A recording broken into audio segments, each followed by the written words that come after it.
Gimando ni Presidente Ferdinand Marcos Jr. ang higpit nga pagpatubad sa Sagip Saka Act. Kini human na itabo human na gipirmahan sa Presidente ang Executive Order number 101 aron ba siguro ang mas taas nga produksyon sa pagkaon, lig-on nga presyo og mas maayong pagkinabuhian sa mga pag-uuma og mangingisda.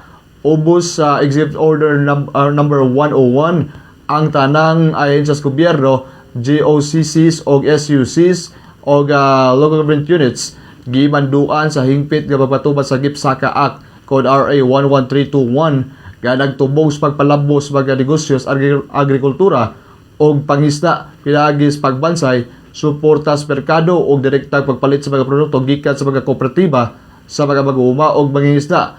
Gimanduan usab sa executive order ang Department of Agriculture nga magtukod og Sagip Saka Desk sa mga reyon aron magsilbing sentro sa impormasyon o koordinasyon. Sumala sa Chief Executive kini usas mga mayroong nga lakang aron makunhuran ang kakabus sa sektor sa agrikultura o pangisda o ba siguro ang mas lig-on nga supplies pagkaon o mas inklusibo nga pagtubos pang rural nga lugar.